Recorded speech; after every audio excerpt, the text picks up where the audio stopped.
When Marcus Rodriguez pulled into that 7-Eleven parking lot on an ordinary Tuesday morning, his hands were shaking so badly he could barely hold the steering wheel. For 7 years, he had driven Elon Musk to work every single day. Never late, never complained, never asked for anything. But today was different. Today, Marcus had a letter in his pocket. A letter he had rewritten 7 times because he kept crying on the paper. A letter asking his billionaire boss for help. You see, Marcus's 19-year-old daughter, Sophia, was dying. Cancer was eating away at her body. She had only 3 weeks left to live unless she got a special treatment that cost $127,000. Marcus had sold everything: his house, his car, his wife's jewelry. He had borrowed from everyone he knew, but he was still over $100,000 short. So that morning, with trembling hands, Marcus handed Elon Musk an envelope and asked for a loan to save his daughter's life. What happened next left Marcus sobbing in that parking lot. But here's what Marcus didn't know, what he couldn't possibly know. Elon Musk had been keeping a secret about his own son, a secret that would change everything. And when Elon finally revealed the truth 3 years later, Marcus realized that nothing was what it seemed. Stay until the end of this video to find out what Elon was really doing all along. Because this isn't just a story about money. It's about dignity, courage, and how one desperate father asking for help ended up saving 93 lives. This is the true story of Marcus Rodriguez and the morning that changed everything. Marcus Rodriguez gripped the steering wheel of the black Tesla Model S so hard his knuckles turned white. His hands were shaking. They never shook. Not during 2 tours in Afghanistan, not when his wife Carmen died, not even when the doctors first said the word cancer. But today, they shook. The stack of medical bills sat on the passenger seat next to him. He had counted them last night for the 100th time. The numbers never changed. $127,000. That was the price to save his daughter's life. Marcus looked at his watch. 6:43 a.m. 4 minutes until he had to pick up his boss. 4 minutes to decide if he was really going to do this. It was October 16th, 2018. A normal Tuesday morning in Bel Air, California. The sun was just starting to rise over the hills. Palm trees lined the quiet streets. Yes, everything looked peaceful. But inside Marcus's chest, his heart was pounding like a war drum. He pulled up to the large house at exactly 6:47 a.m. Marcus was never late. Not in 7 years. Not once. The front door opened. Elon Musk walked out, laptop bag over his shoulder, phone already pressed to his ear. He was talking fast about rocket engines and fuel ratios. He barely looked up as he slid into the back seat. "Morning, Marcus," Elon said quickly, then went right back to his phone call. "Morning, Mr. Musk," Marcus replied. His voice sounded strange to his own ears, tight and nervous. Marcus pulled away from the house and headed toward the freeway. They were going to SpaceX headquarters in Hawthorne. It was a 40-minute drive if traffic was good. 40 minutes to find the courage to ask for help. The bills crinkled slightly on the passenger seat as Marcus turned a corner. He glanced at them. Sophia's name was on every single one. UCLA Medical Center, Ronald Reagan Medical Center, Oncology Department. Each envelope was a reminder that his daughter was dying. Sophia was 19 years old. She was a sophomore at UCLA, studying aerospace engineering. She wanted to build rockets someday. She wanted to work for SpaceX. And 6 months ago, she was diagnosed with leukemia. The regular treatment wasn't working. The cancer was spreading. But there was hope. A new experimental therapy in Houston called CAR T-cell therapy. It could save her life. The doctors said she had a 75% chance if she started treatment within 3 weeks. 3 weeks. That was all the time Marcus had. But his insurance company said no, and they called it experimental and not medically necessary. Marcus had fought them for 2 months. He hired a lawyer with money he didn't have. Nothing worked. So he had sold his house, moved into a small apartment in Inglewood, worked double shifts whenever possible, started a GoFundMe page that raised $14,000 from friends and strangers. He had borrowed money from everyone he knew. His savings account now had exactly $8,412 in it. He was $118,000 short. Marcus merged onto the 405 freeway. Traffic was light. Elon was still on his phone, now typing rapidly on his laptop. Marcus could see him in the rearview mirror. Elon's face was focused, intense. He was solving some problem that Marcus couldn't understand. Marcus had rehearsed what he would say, and he had practiced in the mirror last night after visiting Sophia at the hospital. The words seemed simple enough. "Mr. Musk, I need to ask you for a loan. My daughter is sick. I will pay you back every penny." But every time he opened his mouth, nothing came out. Marcus had been a Marine. He had led men into combat. He had jumped out of helicopters and cleared buildings and done things most people only see in movies. He wasn't afraid of danger, but asking for help? That was different. That felt like failing. He caught Elon's eyes in the rearview mirror. For just a second, their eyes met. This was it. This was the moment. Marcus opened his mouth. Nothing came out. Elon looked back down at his laptop. Marcus felt shame burn in his chest. "Coward," he thought to himself. "Your daughter is dying, and you're too proud to ask for help." And they drove past Century Boulevard, past the In-N-Out Burger where Marcus used to take Sophia when she was little, past the exit for LAX Airport, where he had dropped her off for her first flight alone. Every street held a memory. Every mile marker felt like time running out. Elon took 3 more phone calls. Something about Model 3 production delays at the Tesla factory. Something about battery suppliers. Something about the SEC and tweets. Marcus heard the words, but they didn't register. All he could think about was Sophia in her hospital bed, yellow from jaundice, still trying to study for her engineering exams. They were 10 minutes from SpaceX now. Marcus's hand moved toward the bills on the passenger seat. He touched the corner of the top envelope. His fingers trembled. In that envelope was a letter he had written at 3 o'clock in the morning. A letter asking Elon Musk for help. A letter he had rewritten 7 times because he kept crying on the paper. 8 minutes from SpaceX. Marcus's throat felt tight. His eyes burned. He had to say something. He had to ask. This was his last chance. There was nobody else to turn to. No other options. No more time. 6 minutes.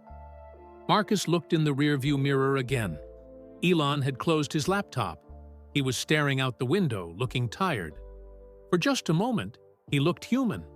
Not like a billionaire or a genius, just like a tired man. 4 minutes. Marcus's hand closed around the envelope. He pulled it halfway off the passenger seat. 2 minutes. "Mr. Musk, Marcus started. His voice cracked. Elon didn't hear him. A text message had buzzed, and Elon was reading it, his face concerned. They pulled into the SpaceX parking lot. Marcus drove to the main entrance where he always dropped Elon off. He put the car in park. Elon grabbed his laptop bag and opened the door. "Thanks, Marcus. See you at 6 tonight." "Yes, sir," Marcus said quietly. Elon stepped out of the car. Then he stopped. He leaned back down and looked at Marcus through the open door. Really looked at him. "Marcus," Elon said slowly, "you've been quiet lately. Everything okay?" This was it. This was the moment. Marcus could hand him the letter right now. He could tell him everything. He could save Sophia's life. Marcus looked at his boss. He saw the tiredness in Elon's eyes, the stress, the weight of running multiple companies, the problems only a genius could solve. "Everything's fine, mister." "So Musk," Marcus lied. "Just fine." Elon studied his face for a long moment. Those sharp eyes seemed to see right through him. But then Elon nodded and turned away. Marcus watched him walk toward the SpaceX building. The envelope sat on the passenger seat, still sealed, still undelivered. Marcus put his head on the steering wheel and closed his eyes. He had failed. What he didn't know, what he couldn't possibly know, was that as Elon walked away, he had seen something. A stack of medical bills with Sophia's name on them, and Elon Musk never forgot anything he saw. Marcus sat in the parking lot for 10 minutes after Elon disappeared into the building. He stared at the envelope on the passenger seat. Tomorrow, he told himself. He would do it tomorrow. But Sophia didn't have many tomorrows left. He drove out of the SpaceX parking lot with a heavy heart. As he merged back onto the freeway, his mind drifted back to the beginning. 7 years ago, when everything was different. It was March 2011. Marcus had just left the Marine Corps after 12 years of service. 2 tours in Afghanistan. A Purple Heart he kept in a drawer and never talked about. And a hole in his heart that would never heal. His wife Carmen had died 4 months earlier. Breast cancer. Stage 4. She fought for 2 years, but the cancer won. It always seemed to win. Sophia was 12 years old then. She had just started middle school. She was so small, so quiet after her mother died. She stopped smiling, stopped talking about her dreams of becoming an engineer. Marcus watched his daughter disappear a little more each day. He needed stability. He needed a job with good pay and good insurance. He needed to be there for Sophia every single day. That's when he saw the job posting. Executive driver needed for Tesla Motors CEO. Must be reliable, discreet, and professional. The interview was at Tesla's office in Palo Alto. Marcus wore his only suit, the one he had worn to Carmen's funeral. He was nervous. He had driven military vehicles and transport trucks, but never a luxury car. Never for a billionaire. The receptionist led him to a small conference room. "Mr. Musk will be with you shortly," she said. Marcus waited for 20 minutes, then 30, then 45. He wondered if he should leave. Maybe this was a test. The door finally opened. Elon Musk walked in, holding a can of Red Bull and looking exhausted. He sat down across from Marcus and stared at him for a long moment. "Say, can you be on time every single day?" Elon asked. Marcus didn't hesitate. "Yes, sir. That's all I need to know. You start Monday." The interview lasted 3 minutes. The first year was hard. Marcus learned Elon's schedule, his habits, his moods. He learned to be invisible when Elon was on important calls. He learned to be ready for anything. Late-night drives to the factory, early morning trips to the airport, sudden changes of plans. But he was never late. Not once. By 2013, Marcus had become part of the background of Elon's life. He was there, always reliable, always quiet, always on time. December 24th, 2013, Christmas Eve. Marcus was supposed to have the night off. He was going to take Sophia to see the lights on Candy Cane Lane in Torrance. She was 14 now, almost too old for Christmas lights, but she still loved them. His phone rang at 10:47 p.m. "Marcus, it's Elon. I need you at the factory in Fremont. Production line is down." I need to be there in an hour." Marcus looked at Sophia on the couch, waiting for him in her coat. "I'll be there in 20 minutes, Mr. Musk," Marcus said. Sophia's face fell, but she didn't complain. She never complained. She just took off her coat and went to her room. Marcus drove Elon to the Tesla factory that night. They didn't get back until 4 a.m. on Christmas Day. When Marcus finally got home, there was a package on his doorstep. Inside was a handwritten note from Elon. "For Sophia. Sorry I borrowed your dad on Christmas Eve. E.M." The box contained a detailed scale model of a Tesla Roadster and a signed poster that said, "Keep dreaming, Elon Musk." Sophia put that poster on her bedroom wall. It was still there. March 2015, Sophia's 16th birthday. Marcus had planned a party, but Elon needed him to drive to a critical meeting in San Francisco. The meeting ran 6 hours long. Marcus missed Sophia's entire birthday party. When he got home that night, Sophia was in her room, crying. Not because she was angry, because she understood. She understood her dad had to work. She understood they needed the money.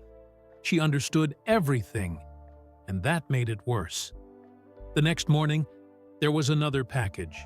Inside was a letter of recommendation from Elon Musk himself, addressed, "To whom it may concern.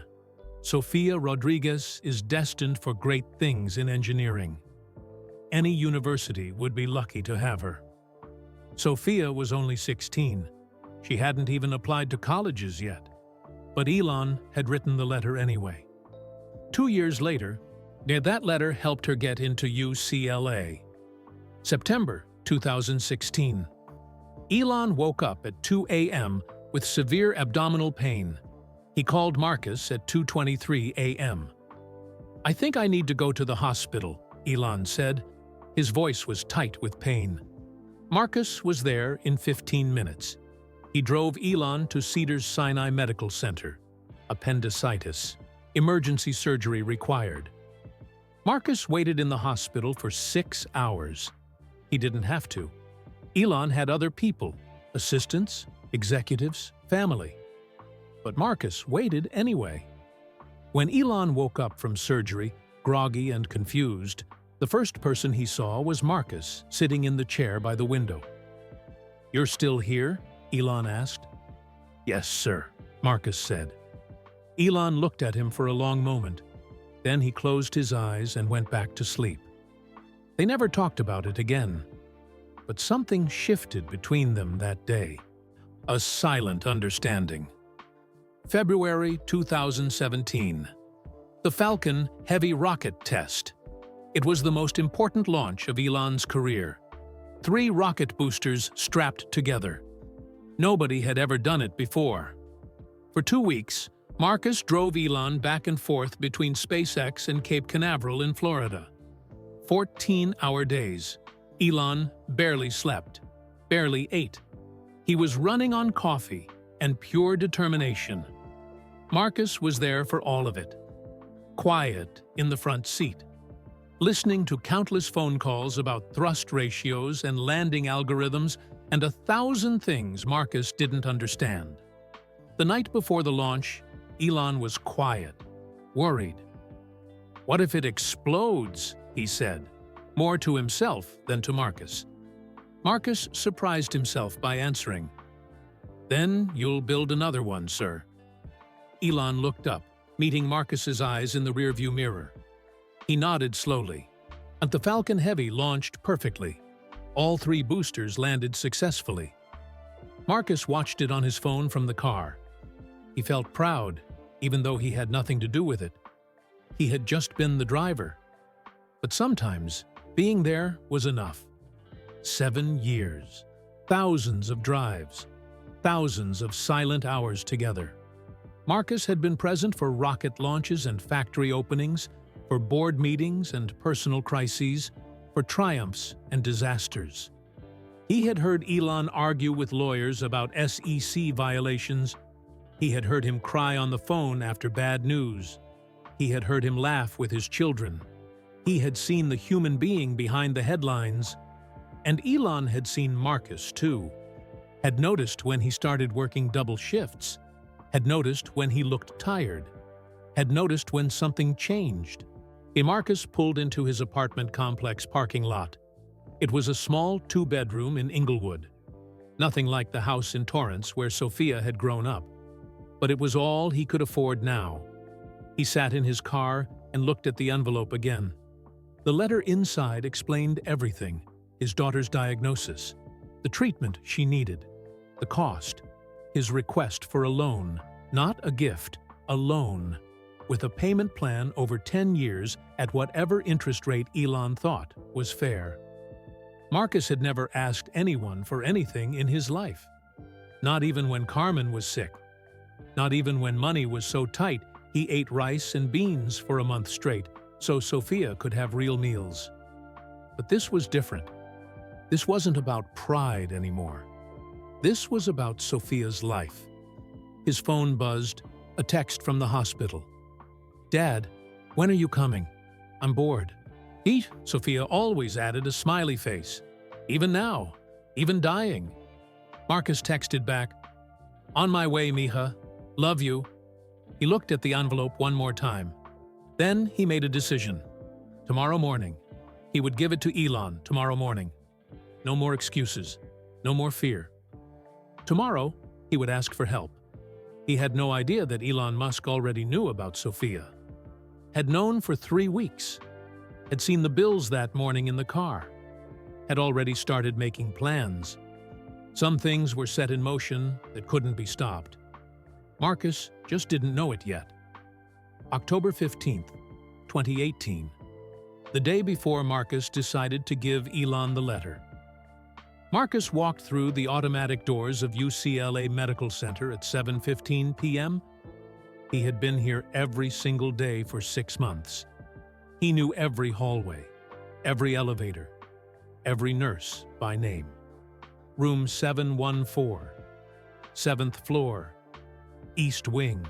He knocked softly before entering. Sophia was sitting up in bed, her laptop balanced on her knees. She was so thin now. Her UCLA engineering hoodie hung loose on her frame like a tent. She had lost 40 pounds. Her skin had a yellow tint, jaundice from her failing liver. But she was studying, always studying. "Hey, Dad," she said, looking up with a smile. That smile killed him every time. How could she smile? "Hey, mija," Marcus said, kissing her forehead. It was warm. She always had a low fever now. He sat in the chair next to her bed. The same chair he had sat in for countless hours. Sometimes Sophia slept, and Marcus just watched her breathe, terrified that each breath might be the last.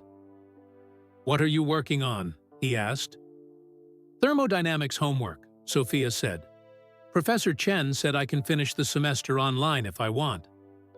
But I'm already behind 2 weeks." Marcus looked at her laptop screen. Equations he couldn't understand filled the page. His daughter was dying, and she was worried about thermodynamics homework. "Sophia, you don't have to—" "Yes, I do," she interrupted. Her voice was gentle but firm. "Dad, I'm not giving up. When I get better, I'm going back to campus. I'm finishing my degree. I'm still going to work for SpaceX someday. When I get better. Not if. When." Marcus's heart cracked a little more. Sophia closed her laptop and looked at him. Really looked at him. "Dad, you look terrible. When's the last time you slept?" "I'm fine," Marcus lied. "You're working double shifts again, aren't you?" Marcus didn't answer. He didn't need to. Sophia reached out and took his hand. Her grip was weak. 6 months ago, she could beat him at arm wrestling, and now her hand felt like bird bones wrapped in paper. "Dad, you need to stop," she said quietly. "You look worse than me." She tried to make it a joke, but her eyes were serious, worried. She was 19 years old and dying, and she was worried about him. "I've got it figured out, mija," Marcus said. Another lie. Don't worry about the money. Just focus on getting stronger. Sophia was quiet for a moment. Then she said something that broke him. Maybe this is just how it's supposed to be. Marcus felt his chest tighten. Don't say that. I'm serious, Dad. Maybe some people don't get saved. Maybe I'm one of them. And that's okay. I had a good life. I had the best dad. Mom would be proud of us. Stop, Marcus said. His voice came out harder than he intended.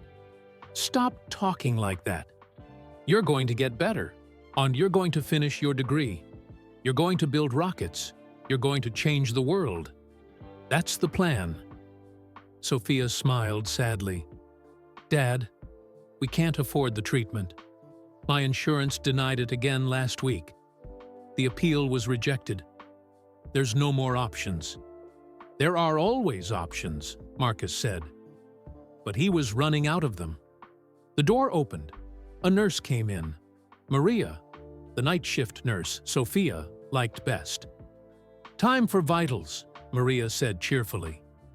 While Maria checked Sophia's blood pressure and temperature, Marcus looked around the room. There used to be another bed here. Sophia's roommate had been a 22-year-old girl named Ashley. Same diagnosis, same type of leukemia. Ashley's family had money. They could afford the experimental treatment in Houston. Ashley left 2 weeks ago for CAR T-cell therapy. Yesterday, Aunt Sophia got a text. Ashley was in remission. The treatment had worked. Sophia's empty side of the room felt bigger now, quieter. A reminder of what money could buy. A reminder of what Marcus couldn't give his daughter. Temperature is 100.2, Maria said, making notes on her tablet. A little high, but not too bad. How's the nausea? Better today, Sophia lied. Marcus had seen her throw up twice yesterday. Maria left with a warm smile. Push the call button if you need anything. The room fell quiet again. Through the window, Marcus could see the lights of Los Angeles spreading out below. Somewhere out there, people were living normal lives, eating dinner with their families, watching TV, complaining about traffic. Marcus would have given anything to complain about traffic again. Dad, Sophia said softly, Can I ask you something? Anything. If I don't make it... Sophia, just listen, she said. If I don't make it, I need you to promise me you'll be okay. You'll keep living. You'll find something that makes you happy. You won't just stop. Marcus couldn't speak. His throat was too tight. Promise me, Sophia insisted. You're going to make it, Marcus said. Promise me anyway.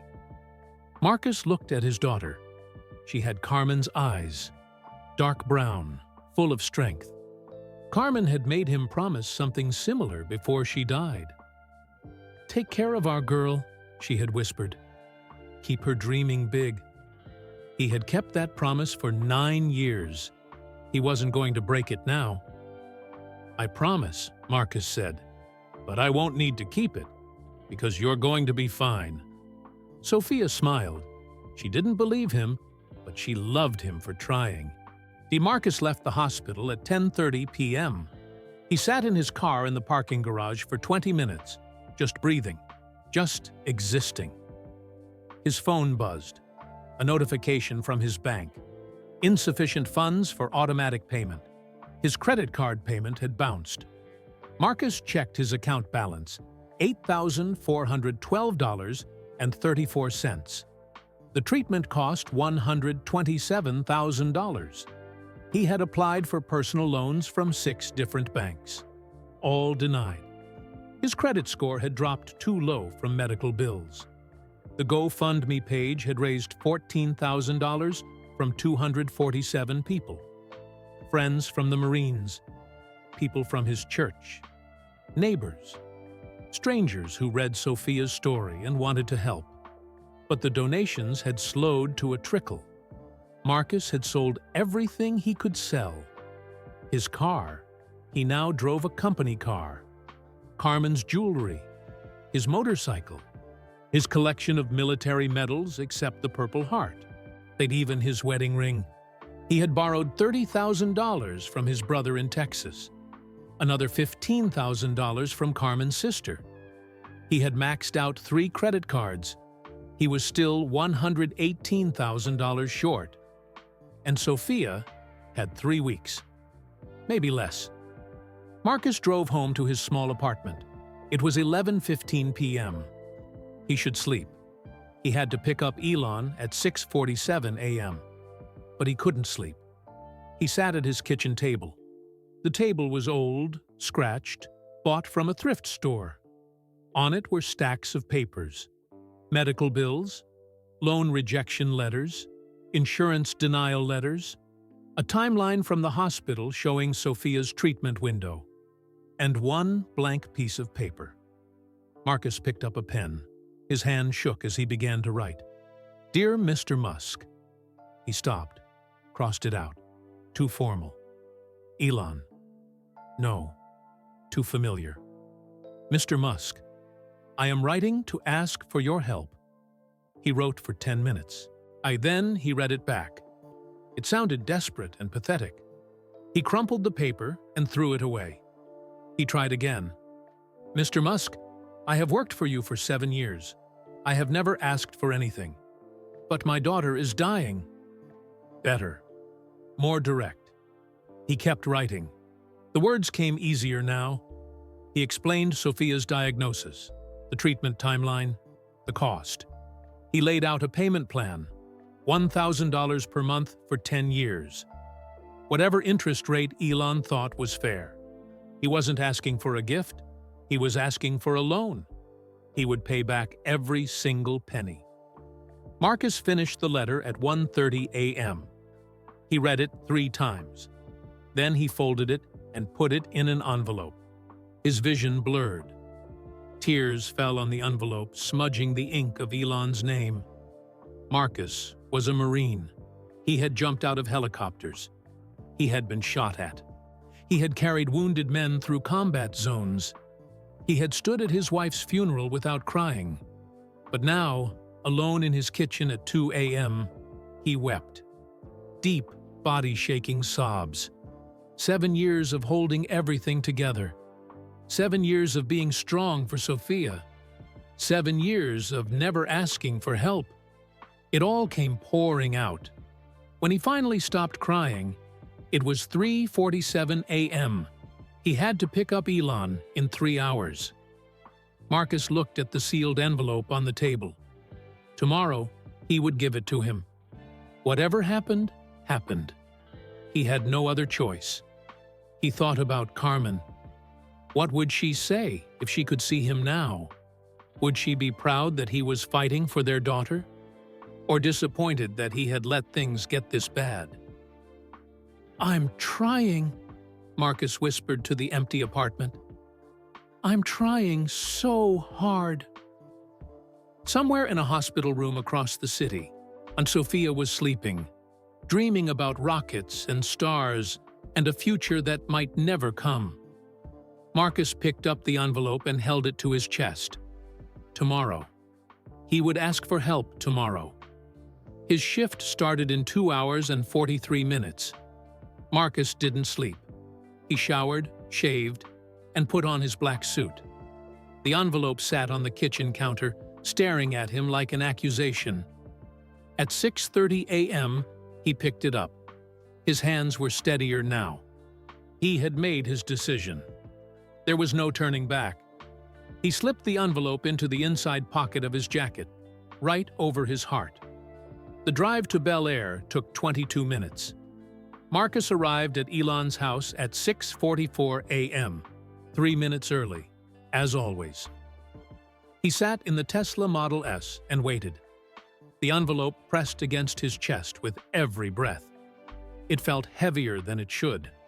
At exactly 6:47 a.m., the front door opened. Elon came out, moving fast. He had his phone pressed to his ear and his laptop bag slung over his shoulder. Even from a distance, Marcus could see the tension in his body. I don't care what the supplier says, Elon was saying into his phone. We need those battery cells by Friday or the whole production line shuts down. Make it happen. He yanked open the back door and slid in without looking at Marcus. Morning, Elon said quickly, then went right back to his call. No, I'm not accepting delays. Figure it out. Marcus pulled away from the house. His mouth was dry. The envelope burned against his chest. Not my problem, Elon was saying. Make it work or I'll find a new supplier. Yes, I'm serious. I'm always serious. He hung up.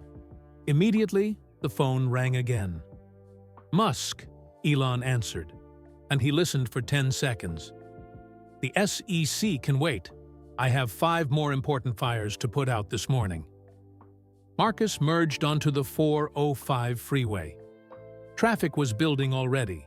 They would hit the usual bottleneck near LAX. Elon took 3 more calls in the first 15 minutes. Each one was a problem. Tesla's Model 3 production numbers were down. Again.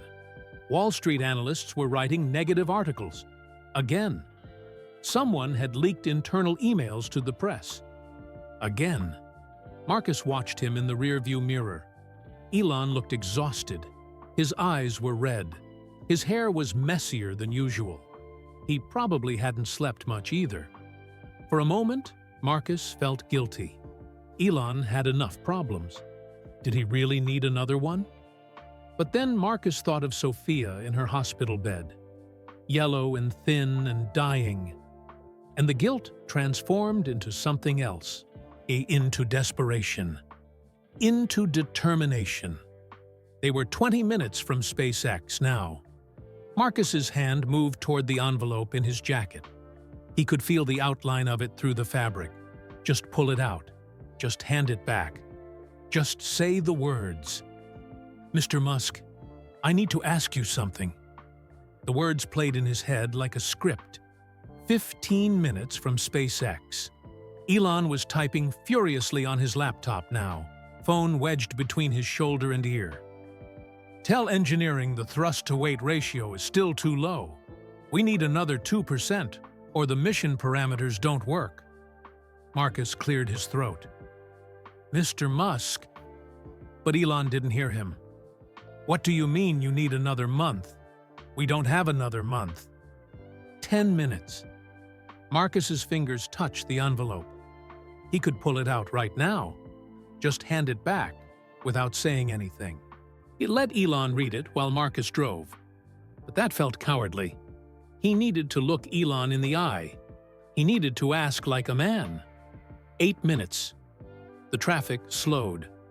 A red light at the intersection of Crenshaw Boulevard and Imperial Highway. They stopped. This was it. Do it now. Marcus turned around in his seat. His heart was hammering. Mr. Musk, His voice cracked. Broke. The words caught in his throat like broken glass. Elon looked up from his laptop. Really looked at him for the first time that morning. Their eyes met. Elon's expression changed. The distracted, stressed look vanished. He saw something in Marcus's face. Something desperate. Marcus? Elon said quietly. What's wrong? Marcus opened his mouth. Nothing came out. 7 years of pride fought against 3 weeks of desperation. I need, Marcus started, and his voice was barely a whisper. I need to ask you something. Elon closed his laptop slowly. He set his phone down. His full attention was now on Marcus, and it was terrifying. Pull over, Elon said. Sir? Pull over, now. The light turned green. Cars behind them honked. Marcus put on his turn signal and pulled into a 7-Eleven parking lot on the corner. He put the car in park. His hands were shaking again.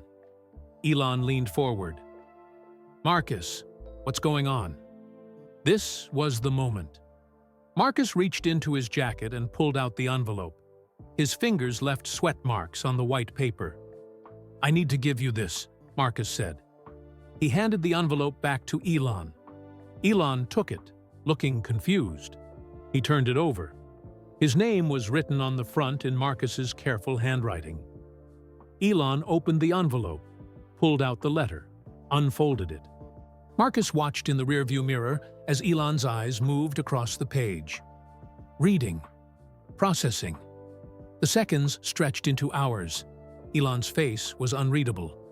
He read the entire letter. Then he read it again. 2 minutes passed. Marcus couldn't breathe. Finally, Elon looked up. How long has she been sick? 6 months, Marcus said. His voice sounded strange, hollow. Why didn't you tell me sooner? Marcus didn't have a good answer. I thought I could handle it on my own. What's the timeline? Elon asked. 3 weeks, maybe less. The doctor said if she doesn't start treatment within 3 weeks, the cancer will... Marcus couldn't finish the sentence. Elon looked back at the letter. CAR T-cell therapy in Houston. Is UCLA not equipped for this? They are, but my insurance denied it. Said it's experimental. Houston has a program that might accept her, but they need payment up front. $127,000, Elon read from the letter. Yes, sir, I know it's a lot, but I'll pay you back. Every penny. I have a payment plan written out. $1,000 a month for 10 years, plus interest. Whatever rate you think is fair. Elon was quiet. He folded the letter carefully and put it back in the envelope. Then he put the envelope in his jacket pocket. Marcus's heart sank. Was that it? Was Elon dismissing it? But then Elon spoke. His voice was different, softer. Sophia is studying aerospace engineering at UCLA? Yes, sir. She's a sophomore. Was a sophomore. She had to take medical leave. She wants to work for SpaceX? Marcus felt tears threatening. Since she was 5 years old. She has a poster you signed for her. It's on her wall at home. She looks at it every day. Elon was quiet for a long moment. He stared out the window at the 7-Eleven. A homeless man was sitting by the entrance. A woman was pumping gas. Normal life continuing while Marcus's world crumbled. Give me 24 hours, Elon finally said. Marcus blinked. Sir? 24 hours. Don't make any decisions. Don't do anything. Just 24 hours. Can you give me that? Yes, sir, but I can't make promises, Elon interrupted. But I need time to think, to look into some things. 24 hours. Hope and fear warred in Marcus's chest. What did that mean? Was Elon going to help? Or was he buying time to figure out how to say no? Okay, Marcus whispered. 24 hours. Elon looked at him with an expression Marcus had never seen before. It was almost vulnerable. Your daughter, Elon said quietly. Does she know you're asking me? No, sir. I didn't want to get her hopes up. Elon nodded slowly. Good. Don't tell her yet. Let me see what I can do.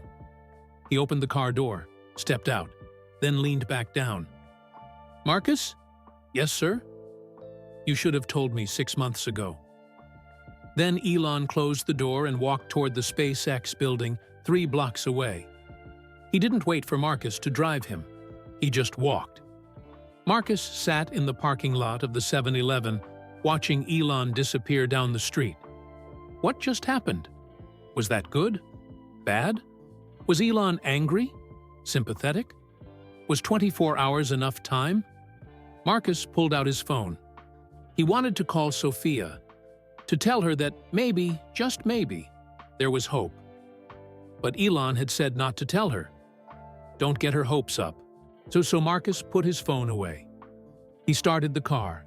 He drove away from the 7-Eleven and back toward his apartment. 24 hours. 1,440 minutes. 86,400 seconds. Every single one would feel like an eternity.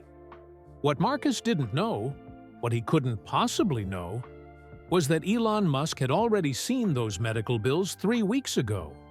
had already researched Sophia's condition, had already started making phone calls. The 24 hours wasn't for Elon to decide whether to help. It was for Elon to finish what he had already started. Marcus drove home in a daze. His hands felt numb on the steering wheel. The morning sun was bright and harsh, making everything too real. 24 hours. He parked in front of his apartment building and sat in the car. He should feel relieved, and he had finally asked for help, but instead, he felt hollow, uncertain. What did 24 hours mean? What was Elon thinking about? His phone buzzed. A text from the dispatch office. "Marcus, can you cover airport run at 2 p.m.? Driver called in sick." Marcus stared at the message. He needed the money.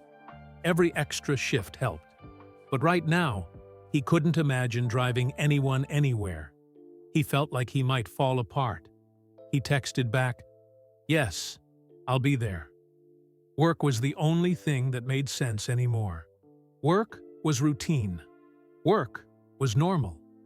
The day crawled by like a wounded animal. At 11 a.m., Marcus picked up a Tesla executive from the airport. The man talked on his phone the entire drive about stock prices and profit margins. Marcus heard none of it. At 2 p.m., he drove 2 engineers to a meeting in Pasadena. They discussed rocket fuel efficiency. Marcus drove on autopilot. At 4 p.m., he was supposed to be done. But dispatch called again. Another emergency run. Marcus said yes. He couldn't go home. Home meant sitting alone with his thoughts. Home meant waiting for the phone to ring. Between drives, Marcus checked his phone obsessively. No calls, no texts, no messages from Elon or anyone at SpaceX. The silence was suffocating. At 5:30 p.m., Marcus finally had a break. He sat in the car in a Starbucks parking lot and stared at his phone. He should call Sophia. He called her every day around this time. If he didn't call, she would worry. The phone rang twice before she answered. "Hey, Dad." Her voice was tired but trying to sound cheerful. "Hey, Mija, how are you feeling?" "Same as yesterday. They gave me new nausea meds. And they're not working." She laughed weakly. "But Dr. Patel says my white blood cell count is stable, so that's something." Marcus closed his eyes. Stable wasn't good. Stable meant not getting better, just not getting worse yet. "That's good, honey," he lied. "When are you coming by?" Marcus looked at the clock. "Around 7? I have one more job, then I'll be there." "Okay, I'm not going anywhere." Another weak laugh. Sophia always tried to make jokes about her situation. Marcus didn't know how she did it. "I love you, Mija." "Love you too, Dad." She paused. Marcus heard something in that pause, a question she wanted to ask but didn't. "Dad, did you figure anything out? About the treatment?" Marcus's throat tightened. He wanted to tell her about the letter, about Elon's promise of 24 hours, about the tiny spark of hope. But Elon had said not to tell her. Don't get her hopes up. "I'm working on it," Marcus said.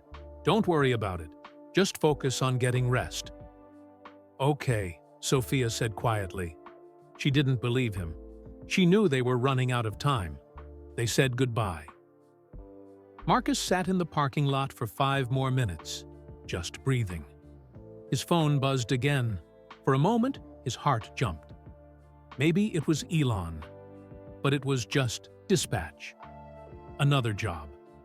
At 6:45 p.m., Marcus was driving through downtown Los Angeles when his phone rang. Unknown number. His heart stopped. He pulled over immediately and answered. "Hello? Marcus Rodriguez?" A woman's voice. Professional? Unfamiliar? "Yes, this is Marcus." "This is Jennifer from SpaceX Human Resources. I'm calling to confirm your employment details. Can you verify your date of hire?" Marcus's mind raced. But why was HR calling? Was this about the letter? Was Elon checking his employment record?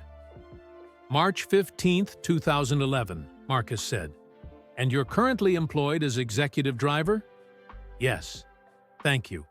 That's all I needed. She hung up. Marcus sat there confused. What was that about? Was it a good sign? A bad sign? He had no idea. At 7:15 p.m., Marcus walked into UCLA Medical Center, room 714. Sophia was awake, watching something on her laptop. She looked so small in the hospital bed. "Hey, Dad," she said, closing the laptop. Marcus kissed her forehead. It was warm again, always warm. "What were you watching?" "Old SpaceX launch videos," Sophia smiled. "Remember when Falcon Heavy launched? We watched it together on your phone in the car." Marcus remembered. February 2018. He had been driving Elon back from a meeting. Here they pulled over to watch the live stream. When all 3 boosters landed successfully, Marcus had felt a surge of pride, like he was part of something historic, even though all he did was drive the car. "I remember," Marcus said. Sophia looked at her dad, really looked at him. "You look tired."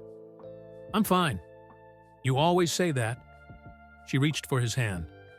"Dad, I need to tell you something." Marcus's chest tightened. "What?" "I'm not scared anymore." "Sophia, I'm serious. I was scared at first, when they told me it was cancer, when the treatment didn't work, when my hair fell out. I was terrified." She squeezed his hand. "But I'm not anymore. Whatever happens, happens. I had a good life. I have the best dad in the world. And if this is it, that's okay." "Stop," Marcus said. His voice broke. Don't talk like that." "I need to say it," Sophia insisted, "because you need to hear it. If something happens to me, you can't blame yourself. You did everything you could. Everything. More than anyone could ask." Tears ran down Marcus's face. He couldn't stop them. "You're going to be okay," Sophia said softly. "Promise me, you'll be okay." "I already promised you that," Marcus whispered. "Last night." "Then promise me again." "I promise," Marcus said, "but I won't need to keep it, because you're going to get better." Sophia smiled sadly. She didn't argue. She just held her father's hand and let him cry. Marcus left the hospital at 9:30 p.m. He sat in his car in the parking garage and checked his phone again. Still nothing from Elon. He drove home slowly. The city lights blurred past. He thought about everything Sophia had said.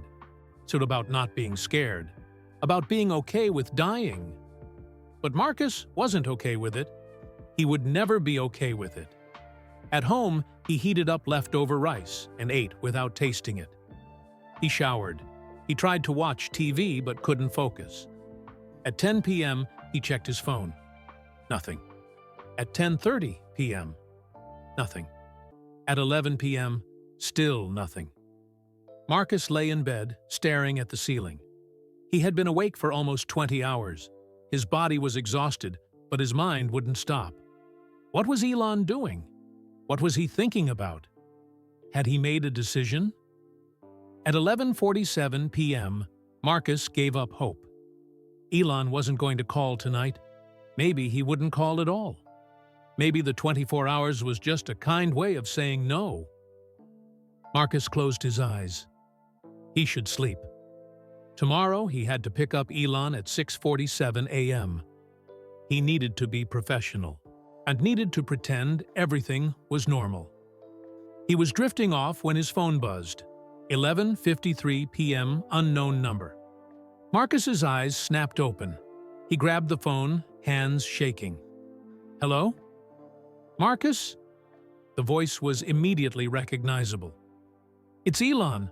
I need you to come to SpaceX, now. I know it's late, but this is important." Marcus sat up in bed. His heart was pounding. "Now? Tonight?" "Yes. Can you be here in 30 minutes? Yes. Yes, sir. I'll be there. Good. Come to my office. Security will let you through. Elon hung up. Marcus stared at the phone. It was almost midnight. Why did Elon need to see him at midnight? Was this good news? Bad news? Marcus got dressed faster than he ever had in his life. He was in his car and driving toward Hawthorne in less than 5 minutes. The freeway was empty at this hour. No, Marcus drove faster than he should. His mind raced with possibilities. Maybe Elon was going to help. Maybe he had found a way. Or maybe he was going to explain, in person, why he couldn't help.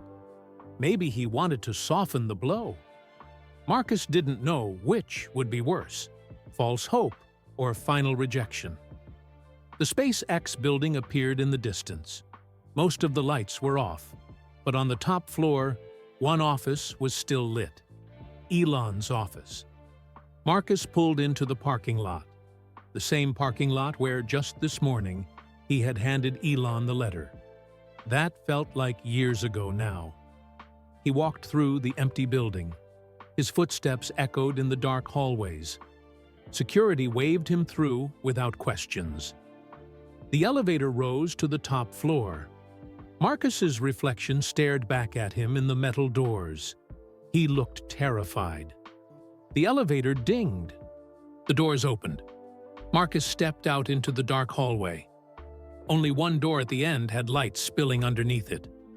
He walked toward it. Each step felt heavier than the last. He reached the door, raised his hand to knock, and stopped. This was it. Whatever was behind this door would change everything, one way or another. Marcus knocked. "Come in," Elon's voice called. Marcus opened the door. Elon's office was exactly as Marcus had imagined it would be. Large windows overlooking the SpaceX factory floor. A desk covered in papers, laptop screens, and empty coffee cups. Models of rockets on shelves.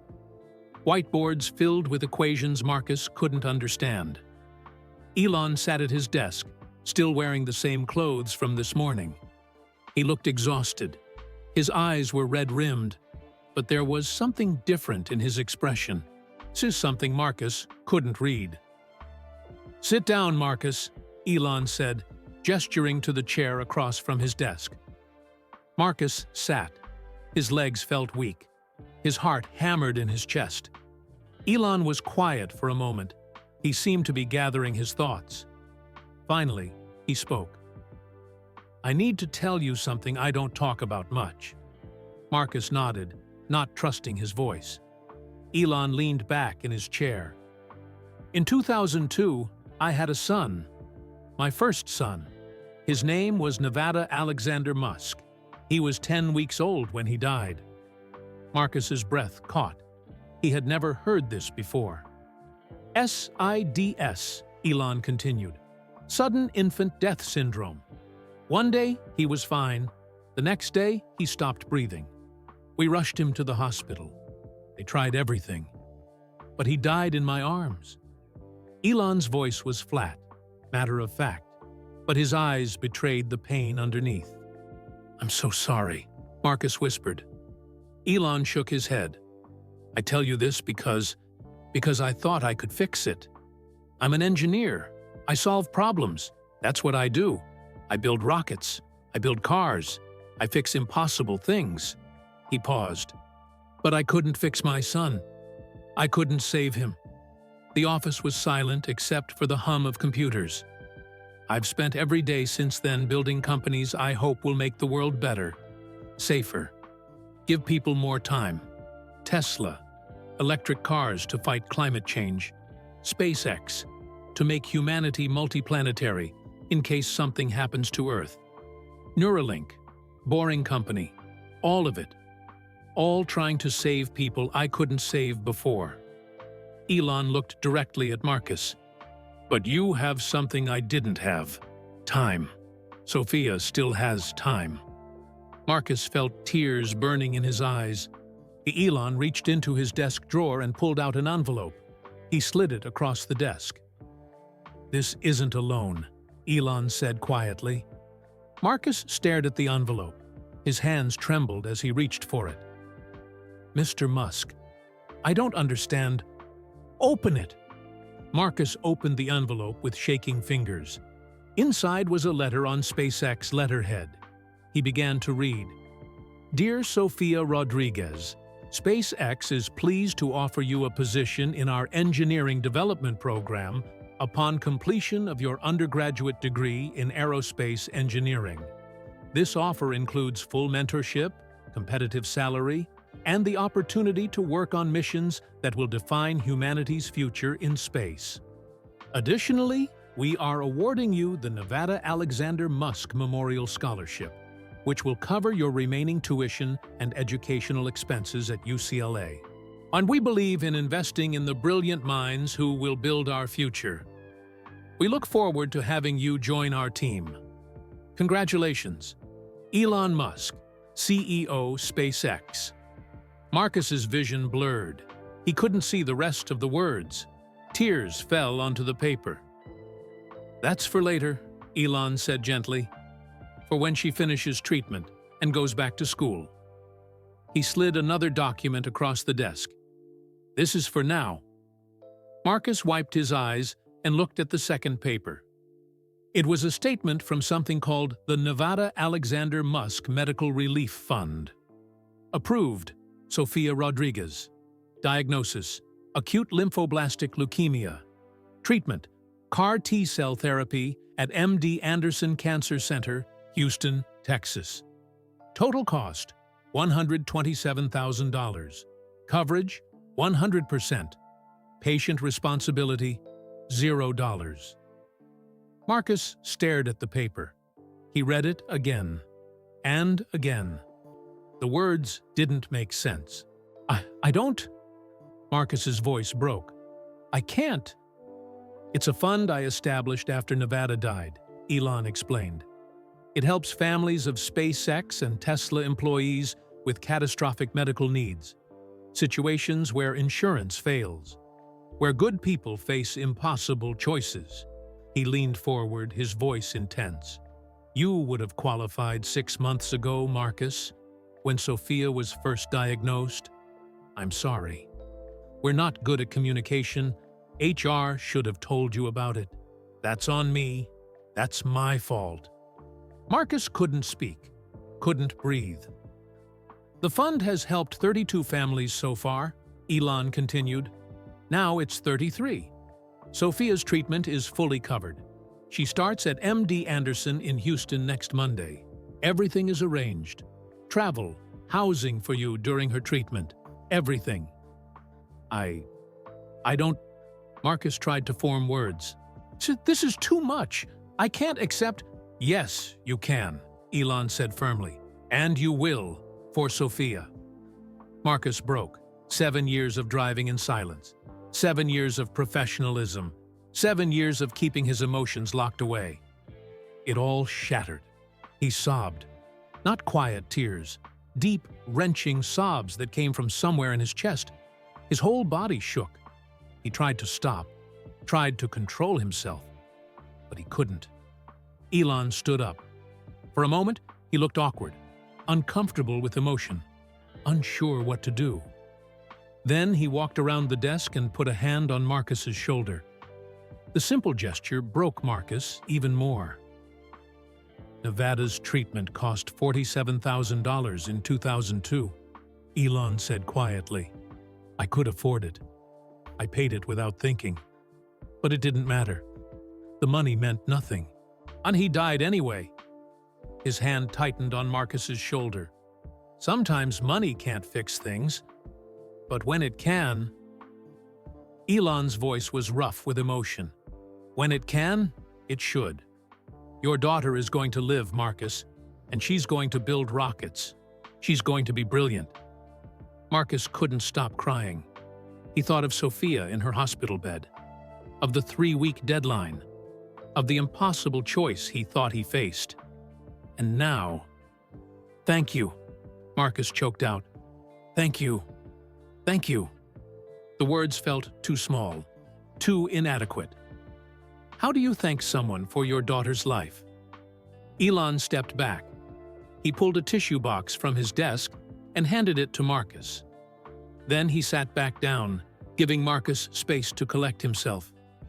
Marcus wiped his face, tried to breathe normally. His hands were still shaking.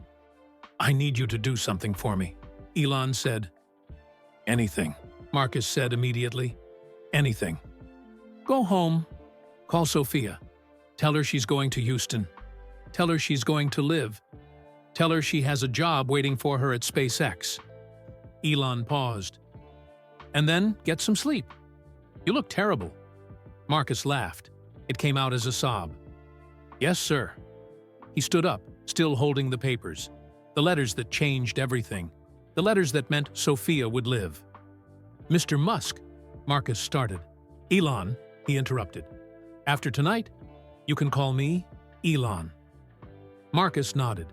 He walked toward the door, then stopped and turned back. "Why?" Marcus asked. "Why did you do all this?" Elon was quiet for a long moment.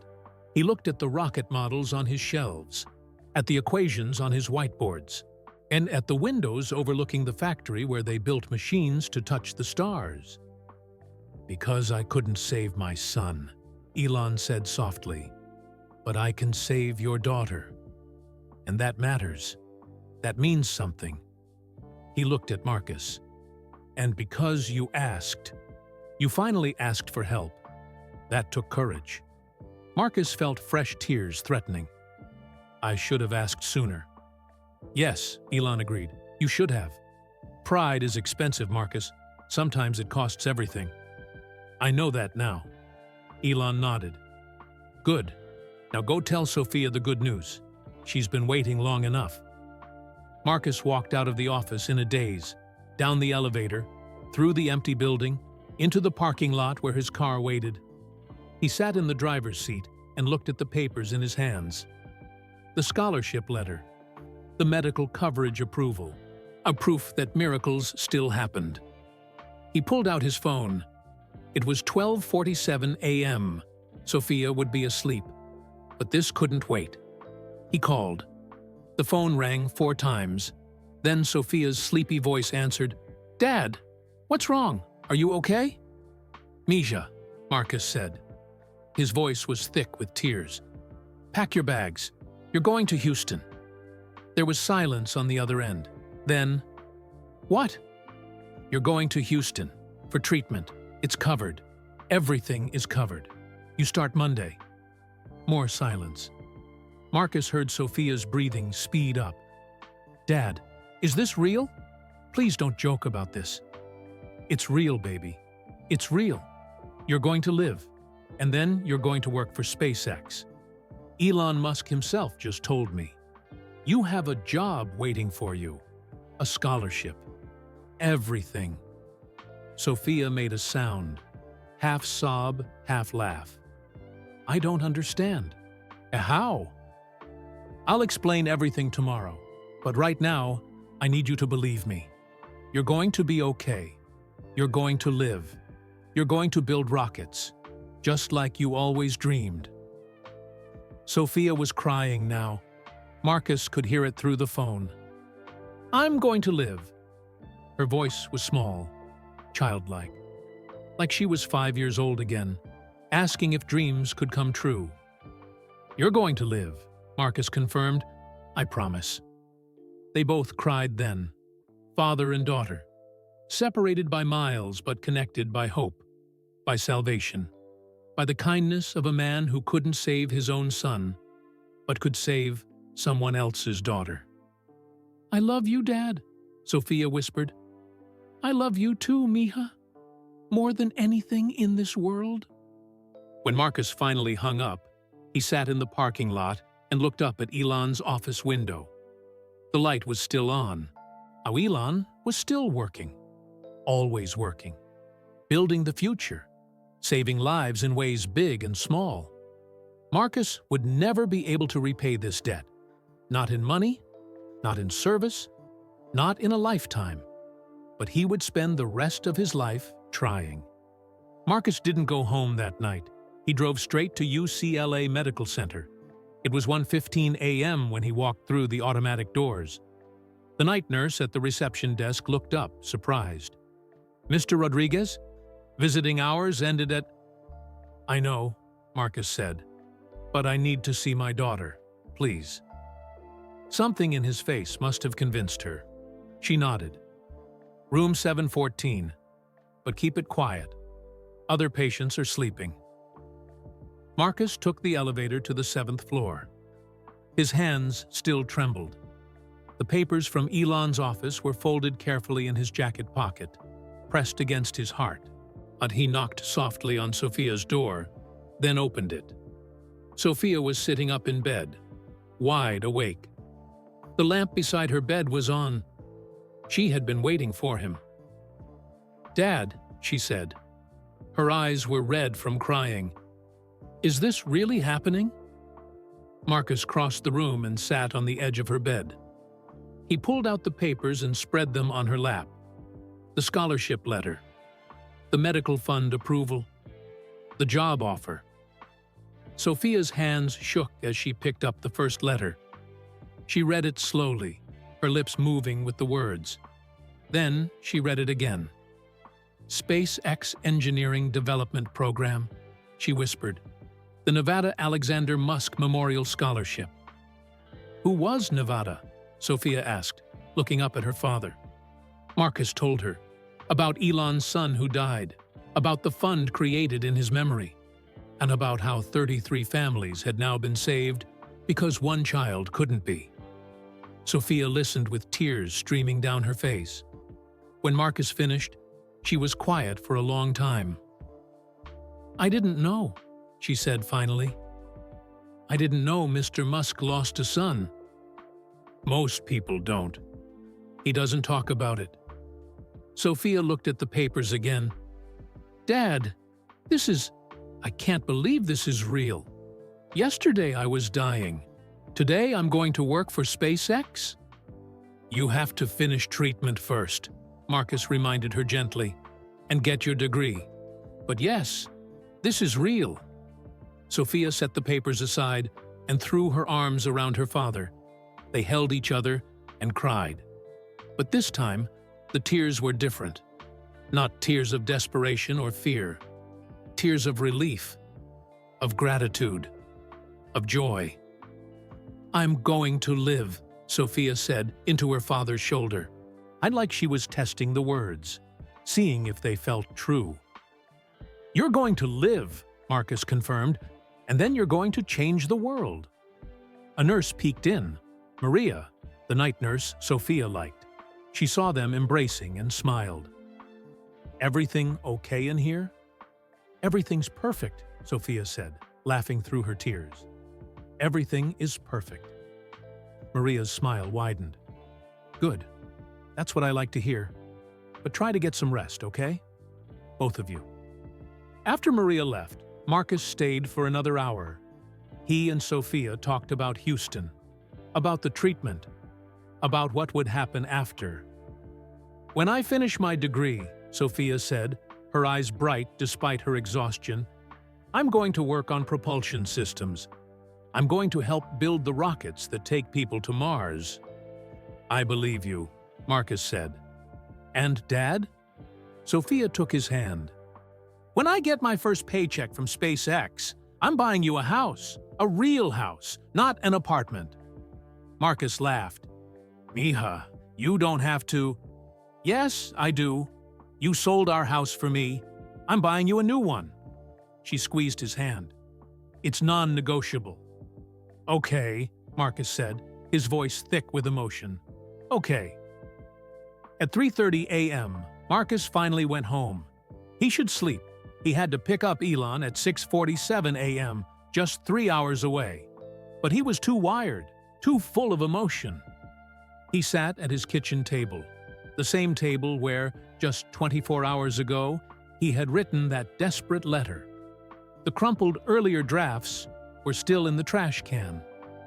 Marcus pulled them out and smoothed them flat.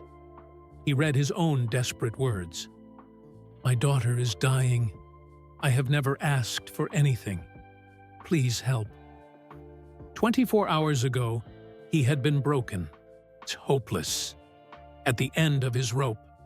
Now, Sophia was going to live. Marcus folded the practice letters and put them in a drawer. Someday, he would show them to Sophia.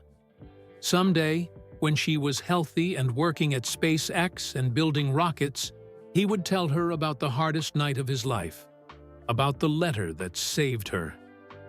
He lay down on his bed at 4 a.m., set his alarm for 6:15. He needed at least 2 hours of sleep. But sleep wouldn't come. His mind replayed the conversation in Elon's office over and over. The revelation about Nevada, the medical fund, the scholarship, the job offer.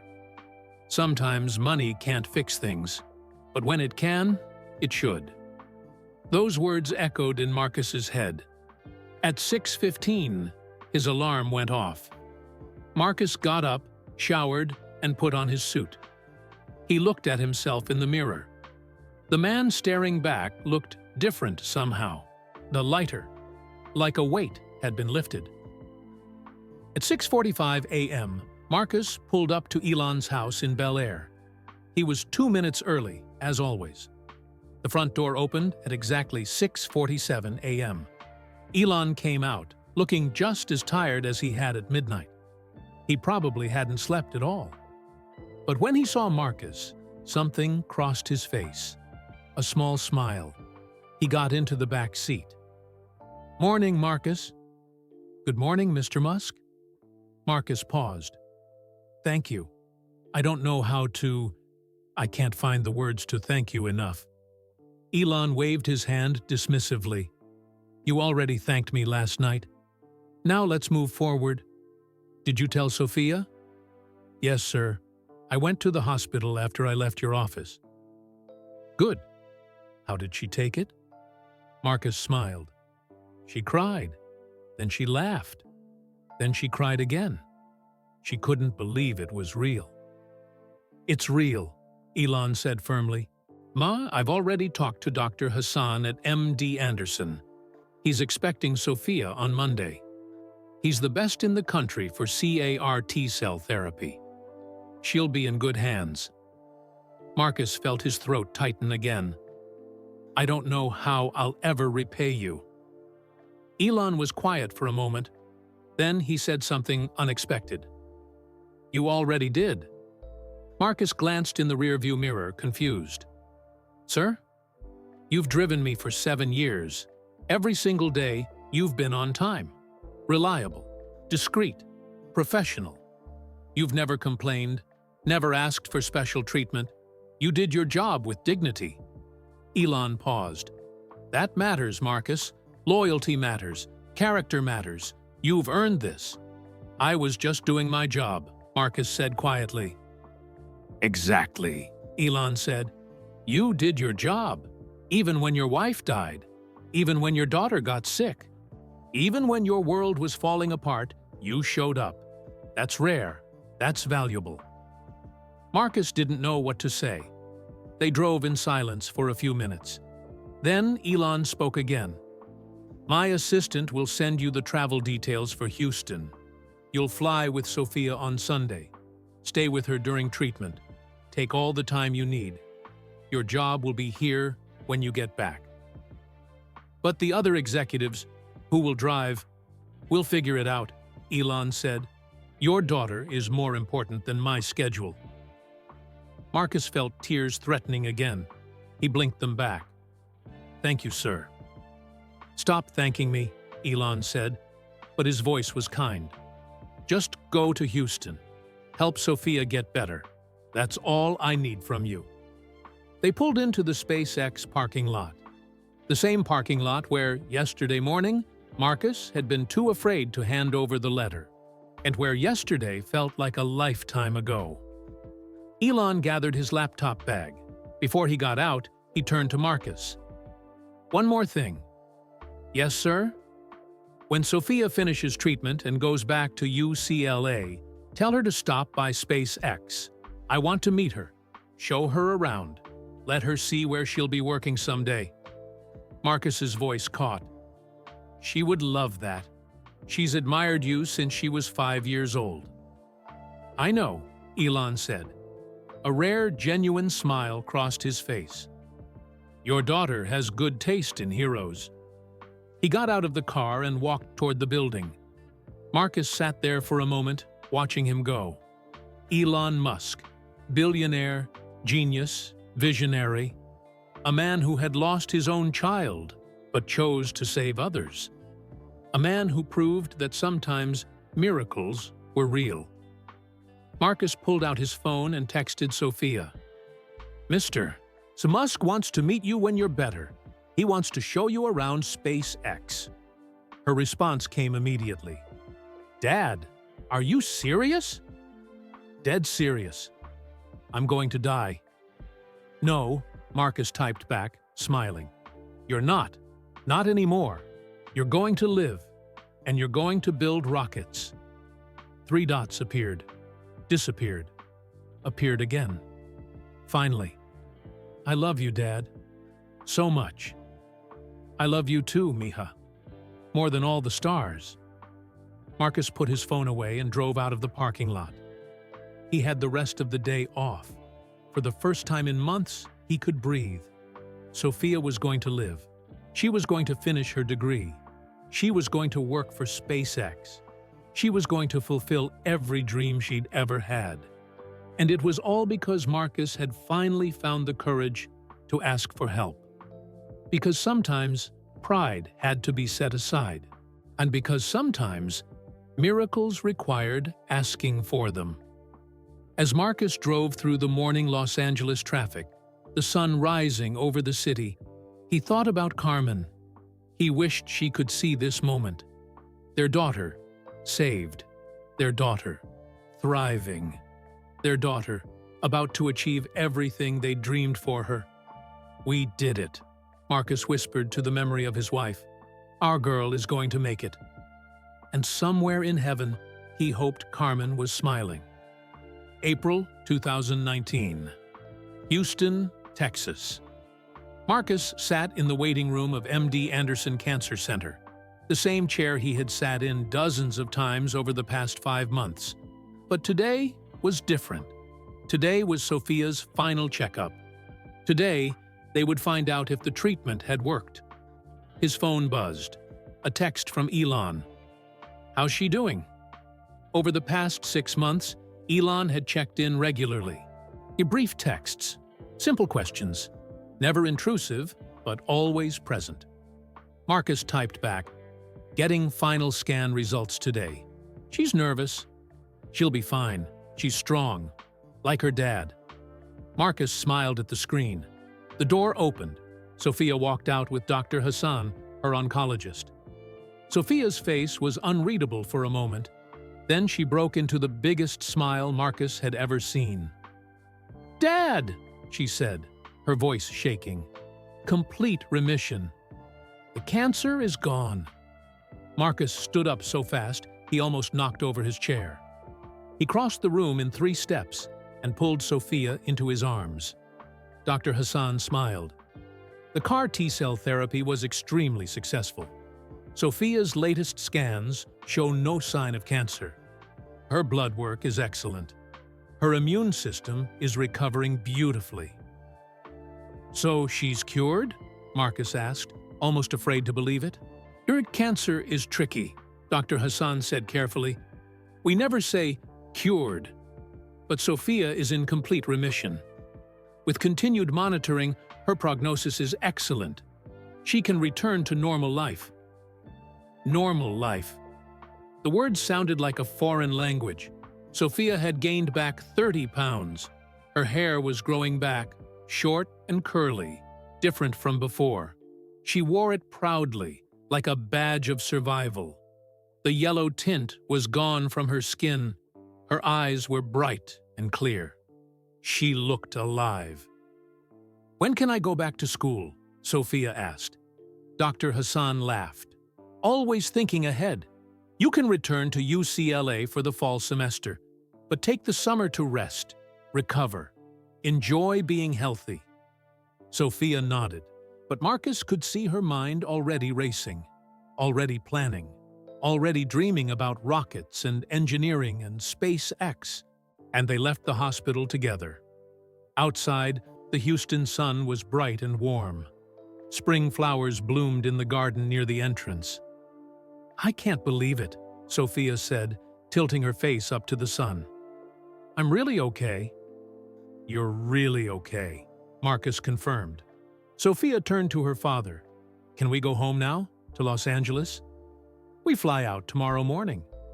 "Good," Sophia grinned. "I miss California. I miss my apartment. I miss UCLA." She paused. "And I really want to visit SpaceX." Marcus pulled out his phone. "Let me text Mr. Musk." He typed, "Complete remission. Cancer is gone. Sophia wants to know when she can visit SpaceX." The response came within 2 minutes. "Congratulations. Tell Sophia to come by next week. I'll give her the full tour myself." Marcus showed Sophia the message. She read it 3 times, and then she looked up at her father with tears in her eyes. "This is really happening, isn't it? All of it. I'm alive. I'm going back to school. I'm going to work for SpaceX. Yes, Mija. It's all really happening." Sophia wiped her eyes and laughed. "I need to study. I'm so behind on my coursework. I have 2 semesters to catch up on." "You have all summer," Marcus reminded her. "That's not enough time." Sophia was already pulling out her phone, probably making lists and schedules. "I need to review calculus, physics, thermodynamics." Marcus put his hand on her shoulder. "Sophia, breathe. You just beat cancer. You're allowed to rest." Sophia looked at him. Then she smiled. "Okay, maybe 1 week of rest. Then I study. Deal." They flew back to Los Angeles the next day. As the plane descended toward LAX, Sophia pressed her face against the window. "I never thought I'd see this view again," she said quietly. Marcus squeezed her hand. "You're going to see it 1,000 more times." At the apartment, Sophia's room was exactly as she'd left it. The UCLA pennant on the wall, her engineering textbooks on the shelf, and the poster, Elon Musk's signed poster that said, "Keep dreaming." Sophia touched it gently. "I kept dreaming, Mr. Musk," she whispered. And it came true. 1 week later, Marcus drove Sophia to SpaceX headquarters in Hawthorne. She wore her UCLA engineering hoodie, the same one she'd worn in the hospital, but it fit properly now. She had spent an hour getting ready, changing outfits 3 times. "I'm so nervous," Sophia said as they pulled into the parking lot. "What if I say something stupid? What if Mr. Musk thinks I'm not smart enough?" "He already offered you a job," Marcus reminded her. "He knows you're brilliant." They walked into the building together. The receptionist smiled at Marcus. She knew him well after 7 years, but she looked surprised to see him with a young woman. "This is my daughter, Sophia," Marcus said proudly. "She has an appointment with Mr. Musk." "Of course. He's expecting you. I'll let him know you're here." They waited in the lobby for only 5 minutes before Elon himself came out. He was wearing jeans and a black t-shirt. He looked tired, as always, but his face brightened when he saw Sophia. "You must be Sophia," Elon said, extending his hand. Sophia shook it, starstruck. "Mr. Musk, it's an honor to meet you. Thank you for everything, for saving my life. I don't know how to—" "You don't need to thank me," Elon interrupted gently. "Just build great things. That's all the thanks I need." He turned to Marcus. "Mind if I steal your daughter for a few hours?" "She's all yours," Marcus said. Elon gestured for Sophia to follow him. "Come on, I'll show you where you'll be working in a few years." Sophia looked back at her father one more time. Marcus nodded encouragingly. Then she turned and walked into the SpaceX building with Elon Musk. Marcus sat in the lobby, smiling. 3 hours later, Sophia emerged. her face flushed with excitement. She was talking rapidly, barely pausing for breath. "Dad, you won't believe it. Mr. Musk showed me everything. The rocket assembly floor, the engine testing facility, the mission control room. Dad, I saw a Falcon 9 being built, an actual rocket." Marcus laughed. "Oh, slow down. Breathe." "I can't slow down. This is the most amazing day of my life." Sophia bounced on her toes. "And Mr. Musk introduced me to the engineering team. They're working on Starship right now. Dad, Starship, the rocket that's going to Mars." "What else did he say?" Sophia's expression grew more serious. "He told me about Nevada, about his son, about why he created the medical fund." She paused. "He said that every person the fund saves is a life Nevada couldn't have. But those lives matter. They change the world." Marcus felt his throat tighten. "He said I should make my life count," Sophia continued, "that I have a gift, surviving, and I should use it to do important things." She looked at her father. "I'm going to, Dad. I promise. I'm going to make every day matter." "I know you will, Miha." As they walked to the car, Aunt Sophia was already talking about her plans. Finish UCLA in 3 years instead of 4. Take extra courses, do internships, apply to SpaceX's engineering program early. Marcus listened, his heart full. This was the daughter he remembered. Before cancer, before fear, before death became a real possibility. She was back. That night, Marcus got a text from Elon. "Your daughter is extraordinary. We're lucky to have her future with us." Marcus typed back, "Thank you for giving her a future to have. She earned it. She fought for it. I just helped open a door." Marcus stared at that message for a long time. A door. That's what it was. Elon hadn't given Sophia everything. He'd given her a chance, an opportunity, a future that she now had to build herself. And she would. Marcus had no doubt. September 2019, UCLA campus. Marcus drove Sophia to campus on her first day back. She wore her backpack, filled with new textbooks and engineering supplies. She looked healthy, strong, alive. "You ready?" Marcus asked as they pulled up to the engineering building. "More than ready," Sophia said. She leaned over and kissed her father's cheek. "Thank you, Dad, for everything, for fighting for me, for not giving up." "I could never give up on you," Marcus said. Sophia smiled. "I know. That's why I'm still here." She got out of the car, then leaned back in through the window. "Dad?" "Yes?" "I'm going to make you proud, I promise." "You already do, Miha. Every single day." Sophia grinned and headed toward the engineering building.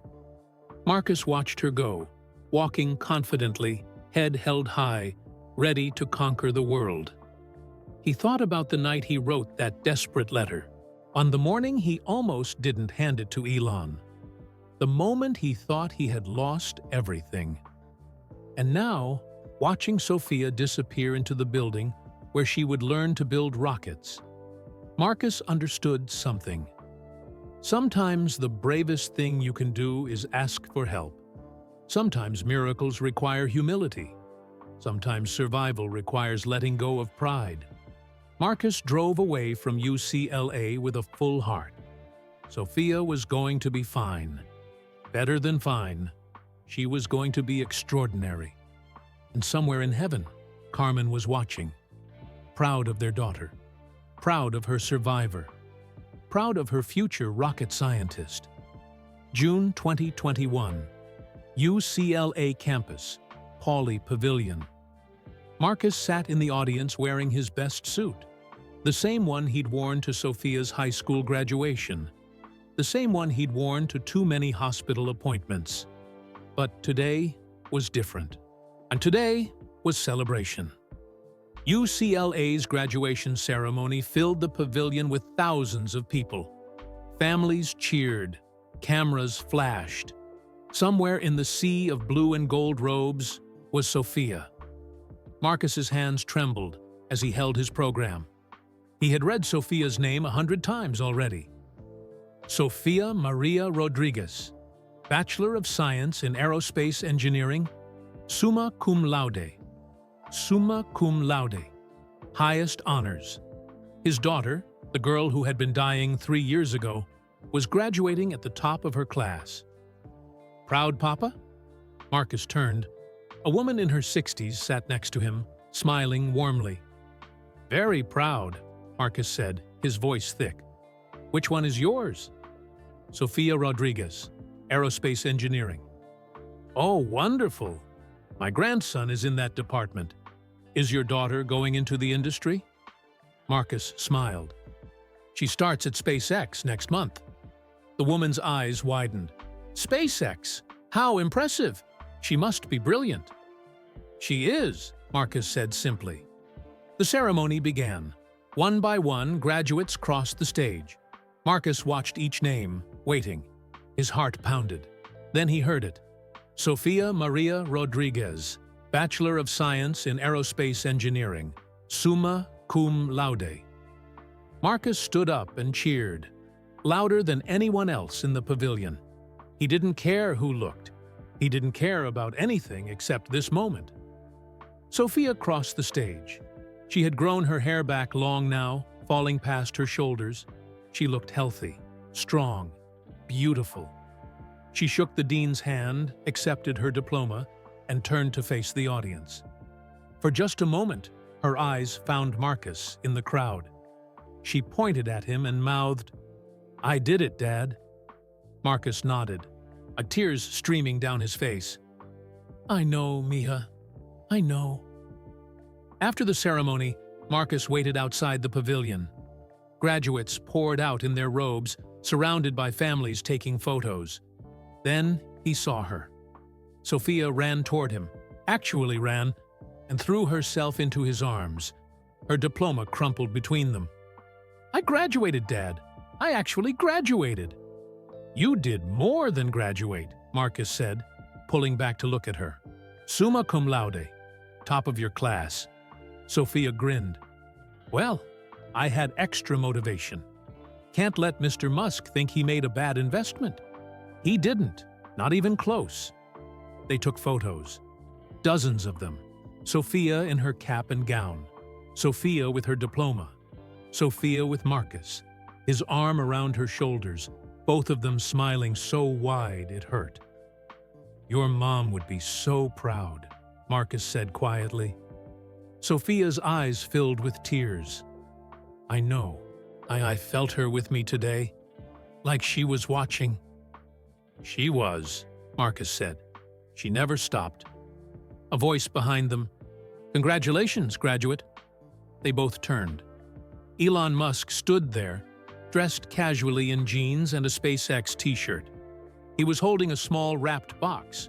Sophia's mouth fell open. "Mr. Musk, I didn't know you'd be here." "I try not to miss important moments," Elon said. He handed her the box. Graduation gift. Sophia opened it with shaking hands. Inside was a small model rocket. Not a toy, but an actual prototype model. Engraved on the base, "To Sophia, build the future, EM." "It's a scale model of Starship," Elon explained. "The one you'll be working on starting next month." Sophia stared at it, speechless. "I wanted to tell you something," Elon continued. "The Nevada Musk Memorial Fund has now helped 78 families. 78 people are alive because the fund exists. And the fund exists because your father had the courage to ask for help." He looked at Marcus. "You started something, Marcus. Something bigger than just Sophia. You saved 78 lives." Marcus couldn't speak. He hadn't known, hadn't realized. "Sophia," Elon said, turning back to her, "when you start at SpaceX next month, you're not just an engineer. You're part of a legacy. Nevada's legacy. Make it count. I will, Sophia said, her voice fierce with determination. I promise. Elon smiled, one of his rare, genuine smiles. I know you will. See you Monday, July 5th, 8 a.m. Don't be late. I won't be, Sophia said. Elon nodded to them both and walked away, immediately pulling out his phone to handle the next crisis. Sophia looked at her father. Did that just happen? Yes, Mija, and that just happened. July 5th, 2021. Sophia's first day at SpaceX. Marcus drove Sophia to SpaceX headquarters for her first day of work. She wore business casual clothes and carried a new laptop bag. She had barely slept the night before from excitement and nerves. You're going to be great, Marcus said as they pulled into the parking lot. The same parking lot where, 3 years ago, Marcus had handed Elon a desperate letter in a 7-Eleven parking lot nearby. Full circle. What if I mess up? Sophia asked. What if I'm not as good as they think? Then you'll learn and get better. That's what engineering is. Solving problems, making mistakes, trying again. Marcus squeezed her hand. You've already survived the hardest thing you'll ever face. Work will be easy compared to cancer. Sophia laughed. That's one way to look at it. She got out of the car, then leaned back in. Dad? Yes? Thank you for saving my life, for giving me this chance. I didn't save your life, Mija. I just asked for help. You're the one who fought. You're the one who survived. You're the one who earned this. Sophia smiled. We both did it. Together? Together, Marcus agreed. He watched her walk into the SpaceX building, the same building where Elon had once told him his daughter would build rockets, where impossible dreams became reality. Marcus's phone buzzed. A text from Sophia. I'm in the lobby. There's a whole welcome packet waiting for me. This is real. Marcus smiled and texted back. Of course it's real. Now go build rockets. I love you. Love you too, Dad. Forever. Marcus drove away from SpaceX, his heart full. 3 years ago, he had been a desperate father writing a letter at 3 a.m. Now, his daughter was a SpaceX engineer. Sometimes miracles took time. Sometimes they required courage. Sometimes they required asking for help. But they were real. Marcus thought about all the people Elon had mentioned. 78 families, 78 people alive because of the Nevada Musk Memorial Fund. Because Marcus had been brave enough to ask. He wondered about them sometimes. Who were they? What were their stories? Were they living full lives? Chasing dreams? Making the world better? He hoped so. He hoped every single one of them was making their second chance count. That evening, Marcus got a call from an unknown number. Hello? Is this Marcus Rodriguez? A woman's voice, professional but warm. Yes, this is Marcus. My name is Dr. Patricia Chen, and I'm calling from the Nevada Musk Memorial Fund. We're putting together a gathering of families who have been helped by the fund. A sort of reunion and celebration. We wondered if you and Sophia would be interested in attending. Marcus was surprised. A reunion? Yes. There are 78 families now. Mr. Musk thought it would be meaningful for everyone to meet, to see the lives that have been saved, to celebrate together. Marcus felt emotion rising in his chest. When is it? August 14th, at SpaceX headquarters. It's not mandatory, of course, but we hope you'll consider it. We'll be there, Marcus said immediately. Wonderful. I'll send you the details. And Mr. Rodriguez? Yes? Thank you for being the first to ask. You started something beautiful. After she hung up, Marcus sat in his quiet apartment and cried. And not tears of sadness or desperation like 3 years ago. Tears of gratitude. of joy, of understanding how one moment of courage could ripple outward and touch dozens of lives. He texted Sophia, "We're invited to a gathering of all the families helped by the Nevada Fund, August 14th. Want to go?" Her response came immediately. "Absolutely. I want to meet the others. I want to see all the lives that were saved." Marcus smiled through his tears. August 14th would be another full-circle moment. Another reminder that asking for help wasn't weakness. It was strength. It was survival. It was love. And somewhere in heaven, Carmen was watching. Proud of her husband who found courage in desperation. Proud of her daughter who fought death and won. Proud of the family they remained, even separated by the veil between life and death. "We did it, Carmen," Marcus whispered to the empty room. "Our girl is going to change the world." And in the silence that followed, Marcus could almost hear his wife's voice answering, "I always knew she would." December 2021. SpaceX Holiday Party. 6 months had passed since Sophia started working at SpaceX. She had thrown herself into her work with the same determination she'd shown fighting cancer. Already, her supervisors were impressed. Already, she was contributing to real missions. Marcus stood at the edge of the SpaceX holiday party, watching employees mingle and celebrate. The factory floor had been transformed with lights and decorations. A banner read, "Looking forward to 2022." Sophia was across the room, talking animatedly with other young engineers. She was laughing, gesturing with her hands, explaining something technical Marcus couldn't understand. She looked so alive, so present, so completely herself. Marcus had officially retired last month after 10 years of service. His last day driving for Elon had been bittersweet, the end of an era. But it was time to rest, time to enjoy life, time to watch Sophia soar. "Marcus," he turned. Elon stood beside him, holding a glass of champagne.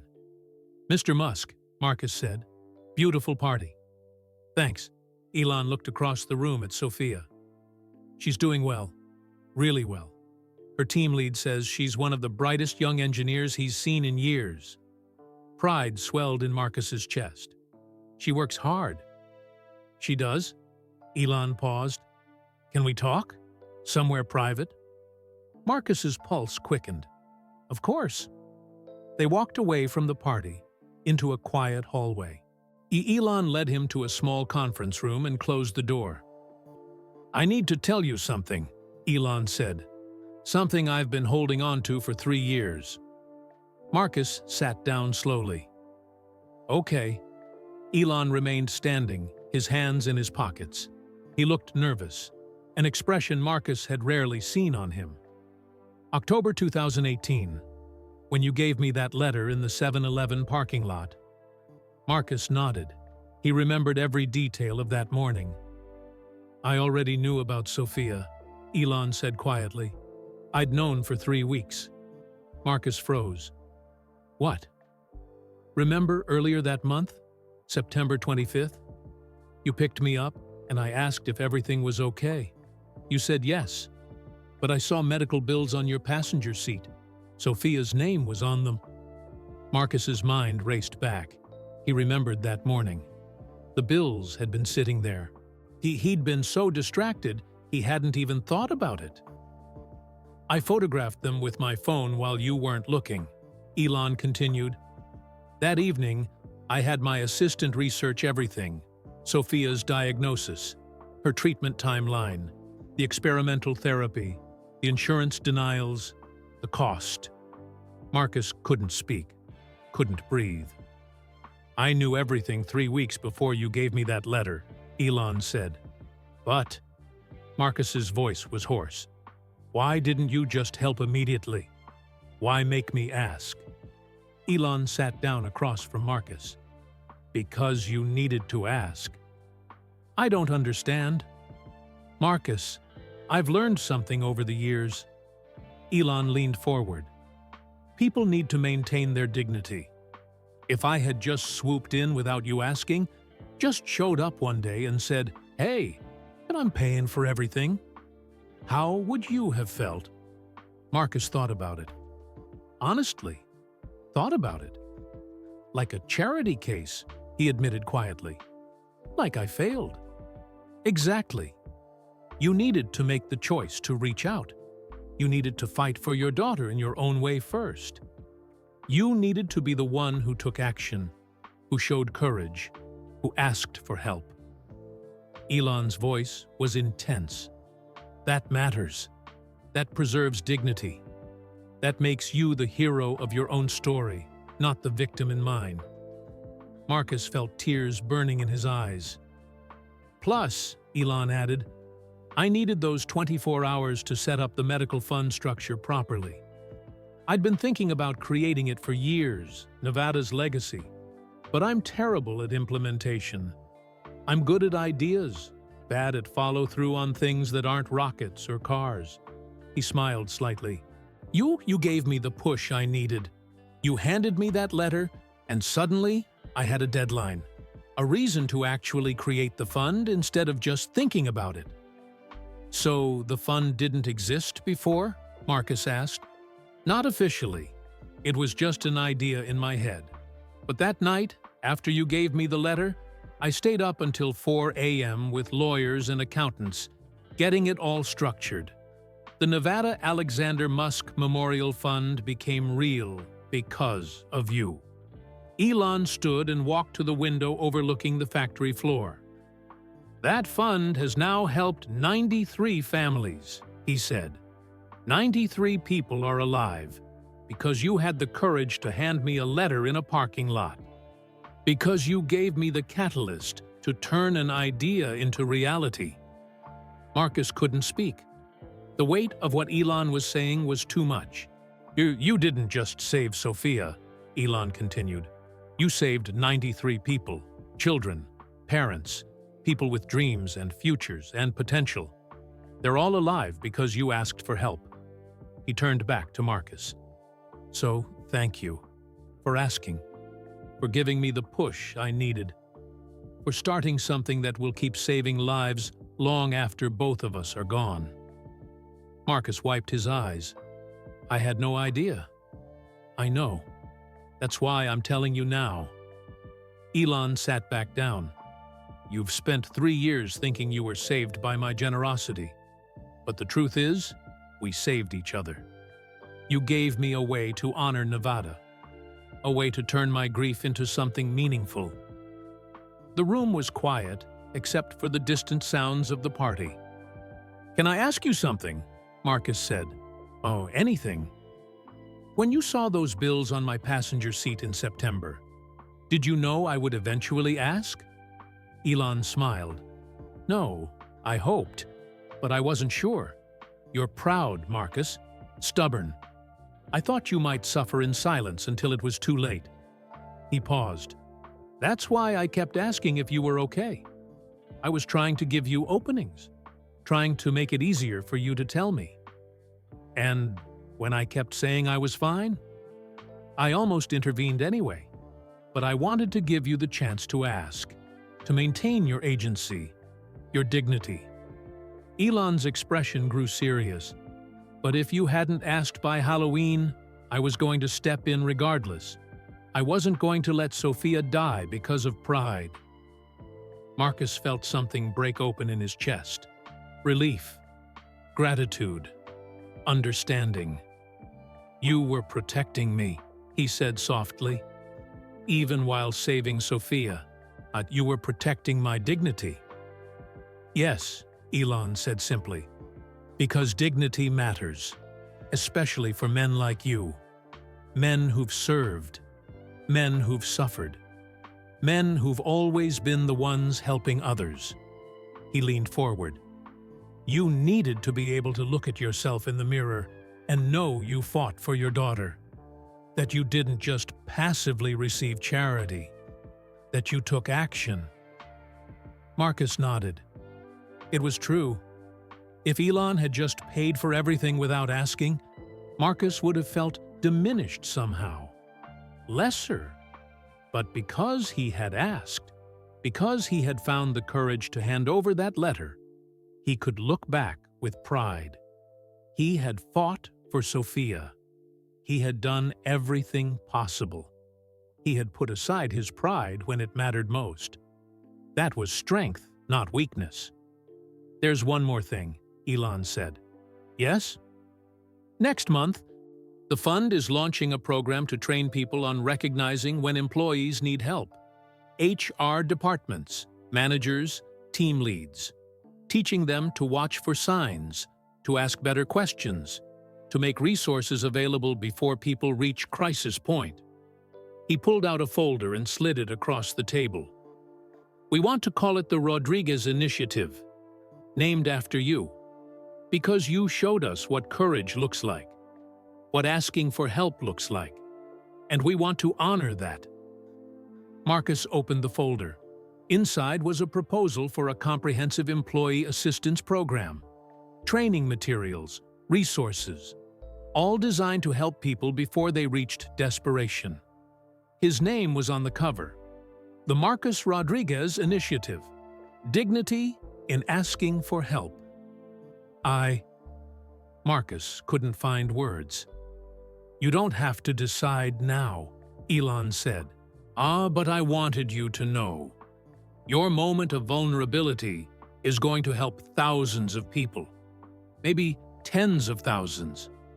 People who are too proud or too scared to ask for help will see your example and find courage." Marcus looked at the folder, at his name, at the legacy being built from his darkest moment. "Yes," he said firmly. "Yes, use my name. Tell my story. If it helps even one person ask for help sooner, it's worth it." Elon smiled. "I was hoping you'd say that." They stood. Elon extended his hand. Marcus shook it. "Thank you," Marcus said, "for everything. For Sophia. For the fund. For preserving my dignity when you could have just done everything for me." "Thank you," Elon replied, "for trusting me with your desperation, for giving me a way to honor my son, for showing me that sometimes the best thing we can do is help people help themselves." They walked back to the party together. Sophia saw them and waved, her face bright with happiness. She was talking to a senior engineer about propulsion systems, gesturing excitedly. "She's going to do incredible things," Elon said. "I know," Marcus agreed. "In 5 years, she's going to be leading missions. 10 years, she'll be one of the key people getting us to Mars." Marcus watched his daughter, his brilliant, surviving, thriving daughter. "She'll make it count, every day," she promised. "I believe her," Elon said. As they rejoined the party, Marcus felt something he hadn't felt in years. Peace. Complete, total peace. Sophia was alive and thriving. 93 families had been saved. Thousands more would be helped by the Rodriguez Initiative. And all because one desperate father found the courage to ask for help on a Tuesday morning in October. Some miracles were loud and dramatic. Others were quiet. A letter, a conversation, a choice to be vulnerable. But they were all real, and they all mattered. Later that night, Sophia found her father standing alone, looking at a display of SpaceX achievements. "You okay, Dad?" Marcus turned to her. "Mr. Musk told me something tonight. Something I didn't know." "What?" "He knew you were sick before I asked him for help. He was waiting for me to ask, protecting my dignity." Sophia was quiet for a moment. Then she hugged her father tightly. "That's why you're both heroes," she said. "Him for creating the fund, you for having the courage to ask. Together, you saved 93 people." "We saved 93 people," Marcus corrected. "You, me, and Mr. Musk. Your fight, my ask, his action. All three were necessary. Sophia pulled back and smiled. Then I guess we're all heroes. I guess we are, Marcus agreed. They stood together, father and daughter, survivors both, looking at rockets that would touch the stars, looking at a future that almost didn't exist. But it did exist, because of courage, because of kindness, because of one morning in a 7-Eleven parking lot when pride gave way to love. So that's the incredible true story of Marcus Rodriguez, his daughter Sophia, and how one moment of courage created a ripple effect that saved 93 lives. Now, we want to hear from you. Where are you listening from? Drop your city and country in the comments below. If this story touched your heart, please hit that like button and subscribe to our channel. By subscribing, you're helping us spread these stories of kindness and courage to millions of people around the world who need to hear them. And don't go anywhere yet. Click on the video appearing on your screen right now for another incredible true story that will restore your faith in humanity. Thank you for watching, and remember, sometimes the bravest thing you can do is simply ask for help.